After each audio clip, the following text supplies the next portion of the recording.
ஏண்டி மருமகளே, அப்படி என்ன தாண்டி பண்ணுற?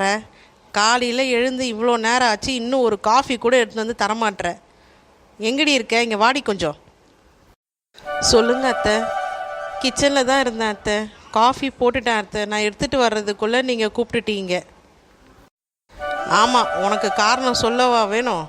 ஏதாவது ஒரு காரணத்தை சொல்லிகிட்டே இருப்பேன். இப்போயாவது கையில் காஃபியோடவா வந்த? இப்பயும் காஃபி எடுத்துகிட்டு போய் காஃபி எடுத்துகிட்டு போ. ஏன் சாரதா அவளை திட்டுற?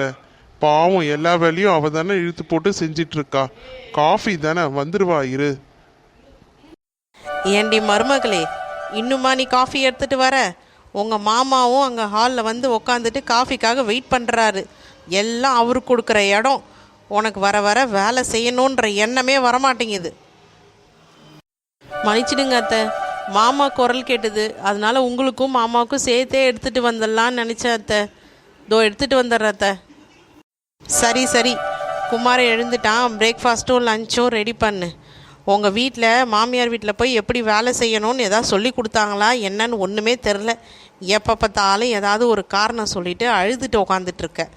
இருக்கட்டும், உங்கள் அம்மா வரட்டும், அப்போ நான் பேசிக்கிறேன். அம்மா மீனா, அத்தை சொல்கிறதெல்லாம் எதையும் மனசில் வச்சுக்காதம்மா. எப்பயுமே சாரதா அப்படி தான் சிடு சிடு சிடுன்னு இருப்பா.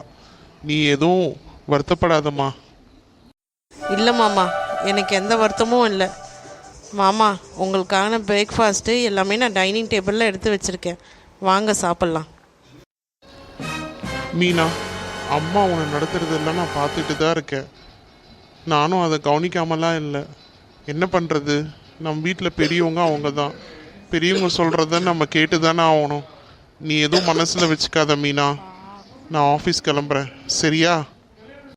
சரிங்க, நீங்கள் பார்த்து பத்திரமா ஆஃபீஸ் போயிட்டு வாங்க. வீட்டில் நடக்கிறதெல்லாம் நீங்கள் எதையும் யோசிச்சுட்ருக்காதீங்க. அதெல்லாம் நான் பார்த்துக்கிறேன். நீங்கள் நிம்மதியாக போயிட்டு வாங்க. ஏண்டி மருமகளே, நான் பக்கத்து வீட்டில் கண்ணம்மா கூப்பிட்ருக்கா. அதனால் நான் அவளை பார்க்க போகிறேன். நான் வர்றதுக்குள்ளே மத்தியானம் லஞ்சுக்கு எனக்கு சிக்கன் ஃப்ரையும் ஆம்லேட்டும் போட்டு வை. நான் வரேன். சரிங்க அத்தை, நீங்கள் வர்றதுக்குள்ளே எல்லாமே நான் செஞ்சு வைக்கிறேன்.